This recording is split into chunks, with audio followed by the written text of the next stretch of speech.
Welcome into your Wednesday edition of Bet. I'm your host, Anita Marks. We've got two guests lined up for you for today. Ben Beatty is going to be joining me to talk about the Bengals. Yes, I've been talking about them a lot on Daily Wager because they are my pick to win the Super Bowl. So I couldn't be more thrilled to have Ben Beatty on the program today. Also, Eric Moody is going to join us. Let's do a deep dive into the WNBA. But first things first. Never a dull moment to talk NFL, especially when we're just, a few weeks away from rookies arriving to training camp. And we're taking a good look into the schedules. Which team is going to hit the ground running? What does that mean? Which team could start 5-0? Look at these odds. The Eagles, Kansas City, Cincinnati, Buffalo, Dallas, Jacksonville. And, of course, the New York Jets, Jets. Let's bring in Ben Beatty. Always great to have you on the program.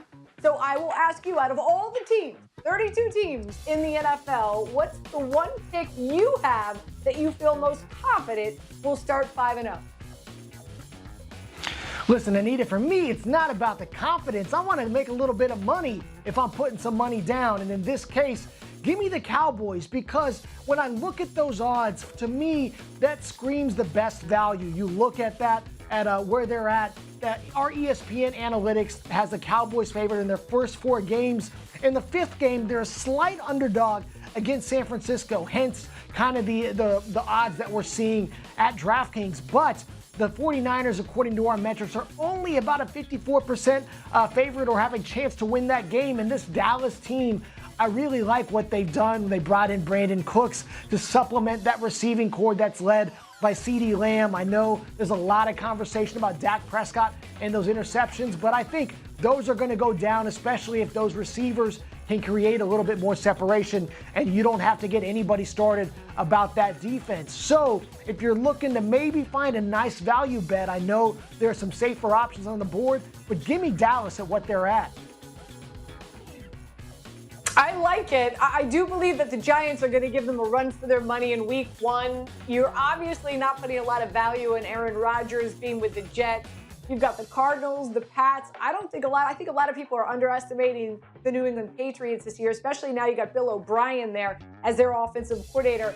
And you, like me, I am fading the 49ers because who's going to be their quarterback? Their defense, their roster is stacked. But the most important position in all of professional sport, we don't know.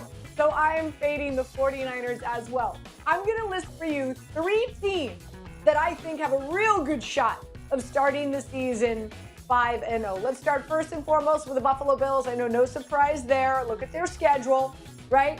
Probably the most concerning is their final 2 games against the Dolphins and the Jags, but they're both at home. Then you've got Kansas City. Boy, that first game against the Lions. Everybody's loving the Detroit Lions this year, Ben Baby. They've got 3 of those 5 games away, which is a little concerning, but you know what you get with Patrick Mahomes and Andy Reid and those Kansas City Chiefs. And then probably my favorite of the 3, the Philadelphia Eagles. Starting against the Patriots, the Vikings, at the Bucks, Washington, and the Rams, granted 3 of the 5 away. But to me, in regard to the teams that they are going up against, I feel that the Eagles have the best shot of starting 5-0, which is really interesting because you're saying Cowboys, I'm saying Eagles. So we both must be really feeling strong about the NFC East this season. But out of those 3 that I just posed to you, which one of those 3 do you like maybe second favorite to the Dallas Cowboys? Yeah, Anita, I like that Eagles pick exactly for the reasons you described. You look at their strength of schedule. You look at what they were able to do last year. I think that what we saw from Jalen Hurts is going to be, he's going to continue to grow and develop in ways that we really haven't seen a quarterback do in recent years when you look at where he came in and having followed his career from when he was at Channelview High School all the way through Bama, Oklahoma, and now the league. It's been incredible to see his growth. I'll tell you what, Kansas City, also a solid pick. I would be a little concerned about Buffalo. I almost picked the Jags as another value pick because I feel like Trevor Lawrence is going to be in for a really good year this year. We saw what they did last postseason. So I think they could give the Bills a little bit of trouble in that Week 5 game. But your logic for the Eagles, right on the money. All right, since you cover the Cincinnati Bengals, you've got your finger on the pulse of that team better than anyone. Let's talk about them. Do you think that they have a shot this season starting 5-0? Let's take a look at their schedule. Of course, at Cleveland, against the Ravens. To me, those first two games are the ones that I'm going to be on the edge of my seat if I do place this bet. And then, of course, the Rams, Tennessee, and the Cardinals. So taking a look at this schedule, Ben Baby, your thoughts. Can your cat start 5-0? I don't know, Anita. I know, listen, every time I come on here, for whatever reason, I don't have great things to say about the Bengals. I'm not sure what that says about me. I probably know a little too much about this team, but given what I've seen, I think it's going to be really difficult to go against two divisional opponents at the beginning of the year. Cleveland's been a team that's always given them fits. Last year, Bengals were finally able to break a losing streak to the Browns, and then Baltimore, with Lamar Jackson, with Odell Beckham, what's that matchup going to look like this season? On paper, the Bengals will be favored, but we know how tough it is in the AFC North, and we know that division can be a bloodbath. So I think that, on paper it looks nice, but the Bengals are going to have their hands full. So again, we are just weeks away from, as you know, because your life changes immensely, my life changes immensely when, the players report to camp. And there are a lot of futures bets, season-long odds and bets that we can make right now.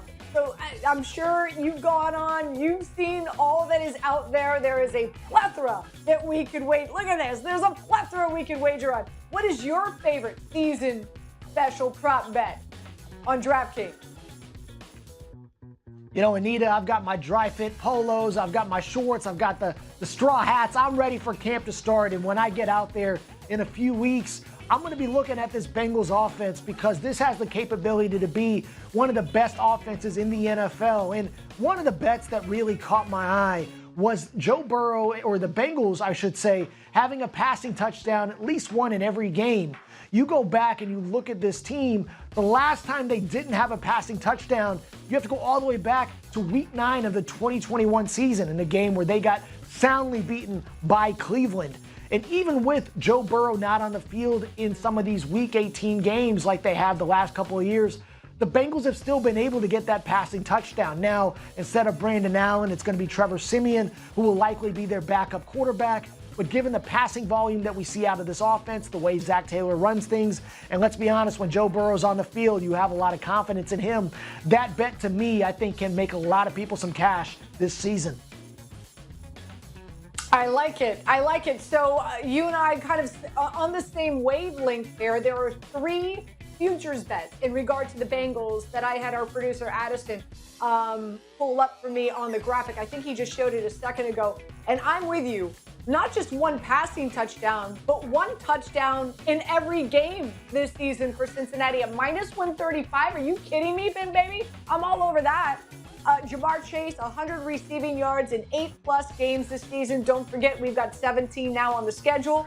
And Jamar Chase, one game with 200, if not more, receiving yards. One game where he's just going to blow it out of the water at 3-1. So these are 3 long Bengal future bets that I'm going to go to the window on. Out of the 3, what's your favorite? Outside of course, I know you would say the TD every game. But Jamar Chase, what are your expectations for him this season? Anita, I think that Jamar Chase could be in for a breakout year again. We saw what we did as a rookie. He was just lighting up opposing defenses, and then teams really started to play him differently. I think the Bengals, they're going to be looking for ways to have those explosive plays that they had in 2021 where Joe Burrow found Jamar Chase a ton. So I think that Jamar could be in for another massive season, and we know what that connection looks like. And because of that, we mentioned the passing offense. We know what this team does. I saw what the numbers for Joe Mixon and for him to have 150 yards and really have a multiple 100-yard games. That was the one that really caught my eye. And for me, that's a pick that I would definitely fade. You go look at the numbers. Since 2021, the Bengals have had a large chunk of their total offense come from passing yards. In fact, the 3rd highest in the NFL. according to ESPN stats and information. Joe Mixon only had more than 100 yards once last season, and his total volume isn't really what you want it to be, given that this is a high passing offense. So you should be, if you're a bettor, you want these high passing, these passing picks, those Jamar Chase odds, those Joe Burrow odds, maybe fade those Joe Mixon odds, especially not knowing what his production is going to look like at this stage in his career. But I think, once again, no surprise, you're on the right track here with these Bengals. Big Baby, always a pleasure having you on Bet. Thank you so much, my friend. We go from the NFL to the WNBA in hot action right now. Let's take a look at those WNBA standings because we're going to bring Eric Moody in just a second to take a look. Aces, no surprise, up there with the Suns, Liberty Mystics, LA Sparks. Got the Dream, the Sky, the Fever as well. So let's bring in Eric Moody, talk about somebody who's got their finger on the pulse of not just a team, but a league better than most. So with that being said, the Aces and the Liberty are the #1 and #3 seed right now, and they play tomorrow night in New York. DraftKings has the Aces and Liberty versus the field as a title bet. Is there any reason to bet the field, or would you go with those two teams, Eric?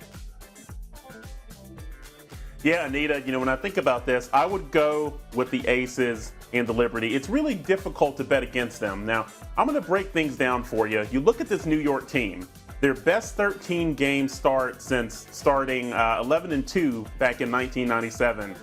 So this Liberty team currently has the second best start in franchise history. It's also worth noting, too, that that was the WNBA's first season. Now, the Liberty ended up losing to the Comets in the WNBA Finals that season, but it's showing you how dominant and how much of a fast start they're off to. Now, let's talk about the Las Vegas Aces, right? They're just the 6th team in the league to go 13-1 in their first 14 games of a season. Now, 3 of the previous 5 teams to accomplish this feat actually won the WNBA title, and the other 2 lost in the final. So again, it's very difficult to bet against these 2 teams. Both of them rank in the top 5 in offensive and defensive rating. And plus they have adequate depth too. So I know bettors out there are wondering, okay, what's a dark horse team that I can bet on? And I would say that team is the Connecticut Sun. Now here's why. Now the Sun have a reputation. They usually beat the teams they're supposed to beat. They've put together a strong resume doing that. Now since 2016, Connecticut hasn't finished outside the top 3 during the regular season, so keep that in mind. Now this season, just like the Liberty and just like the Aces, this is a Connecticut team that also ranks in the top 5 in offensive rating and defensive rating. And it's also worth mentioning, to kind of close the loop on this, that you look at this Connecticut Sun team, they're the only team to actually defeat to defeat the Aces this season.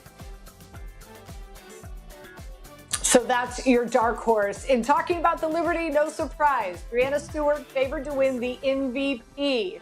So who is that who you would roll with, or is there somebody else out there, another dark horse, that you feel can upset Breanna Stewart and her MVP aspirations? It's very difficult to bet against Stewart, so I would bet on Stewart to win this award as a favorite, but I also have some surprises for you that I'll dive into as well. But let's just talk about Stewart and how great she's been this season. She's averaging an impressive 22.6 points and 10.3 rebounds per game for the Liberty. Now, on Tuesday night against the Sun, you look at Stewie. She became the fastest player in WNBA history to reach 4,000 career points. It only took her 196 games, one less than Diana Taurasi back in 2009. So if you're wondering about another contender, we'll say, to try to win the MVP award, I really like Alyssa Thomas. She contributes to multiple statistical areas. She's averaging 14.6 points, 10.4 rebounds, 8 assists, and 2.1 steals per game this season. She's the first player in WNBA history with 3 triple-doubles in a season. And then when you have Brianna Jones that's out for the season due to an Achilles injury, the Sun have actually opted to play a smaller starting lineup and actually have Thomas at center. So the adjustment makes sense because it allows Connecticut to play at a faster pace and have more space on the floor. So if you're looking for a long shot to win the MVP award, look no further than Jackie Young of the Las Vegas Aces. Now here's why. she's been phenomenal. She's averaging nearly 20 points, 3.7 rebounds, and 3.1 assists per game this year. She was recognized last year as the league's most improved player, and she's really elevated her performance to a higher level so far this season. Now, the Aces are one of the top teams in the league, as I mentioned a moment ago. But Young is really building in, I would say, an intriguing case to be named the MVP. As you look at many voters, they may have fatigue, from selecting Asia Wilson to win the award this year, since she's won it back in 2020 and 2022. So that's kind of how I'm viewing this MVP picture right now, Anita. Eric, before we let you go, DraftKings came out and they adjusted some of their WNBA win totals. I know you've had an opportunity to review those. So let's feed the people. What are some of the win totals out there that you go to the window for right now?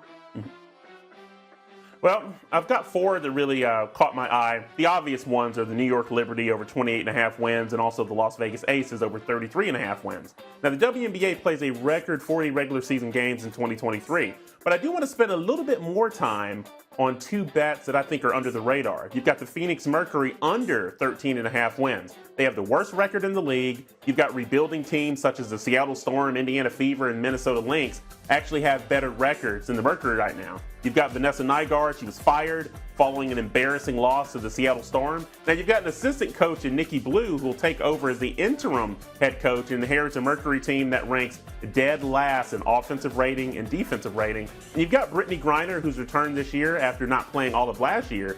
She's been great, but you got Diana Taurasi, the future Hall of Famer, who's been up and down. And she's 41 years old at this stage of her career, and I think it's possible that she could miss games down the stretch. Now, the Mercury could find themselves, Anita, I would say with an opportunity to draft Iowa basketball star Caitlin Clark in the 2024 WNBA draft. That is how dire the situation in Phoenix is. But if you want another team that I like to surpass their win total, I really like the Minnesota Lynx. They're really surging right now.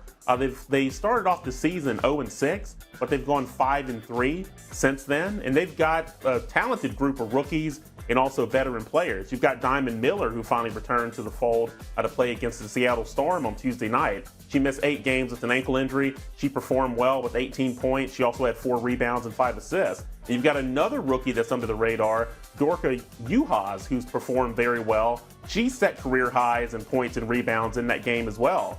But when you look at this Lynx team, they're led by Nafisa Collier, who averaged 21.8 points and 7.7 rebounds per game this season. And she scored a career-high 33 points and had 10 rebounds against the Storm as well. Now, she's only the second player this season to record at least 30 points and 10 rebounds in a game. So this is a Lynx team. I know they're rebuilding. That's the narrative surrounding this team this year.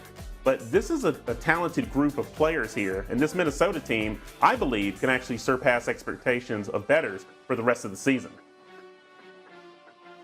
Great stuff as always, Eric. Like I said, nobody's got their finger on the pulse of the WNBA like you, my friend. We appreciate you joining us here on Bet. Thank you.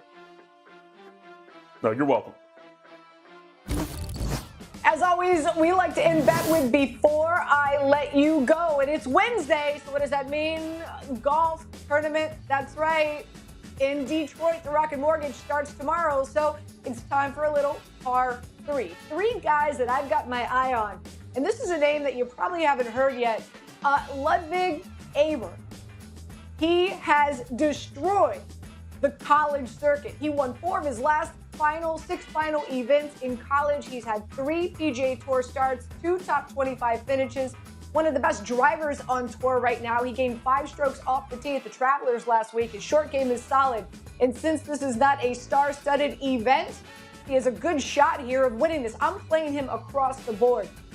I also like Austin Eckroat. Why? 8th in the field in strokes gained total over the last 3 months. His game has been on point.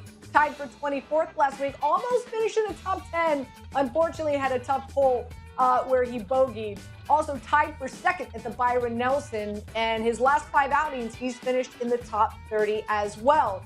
Last but not least, Taylor Moore. 3 non-majors he has teed up on Donald Ross courses. This is a Donald Ross track. And all 3 of them, he's finished in the top 10. He just loves that architect, and he thrives on his courses. Also, strokes gained putting have been a really big key factor in who wins here.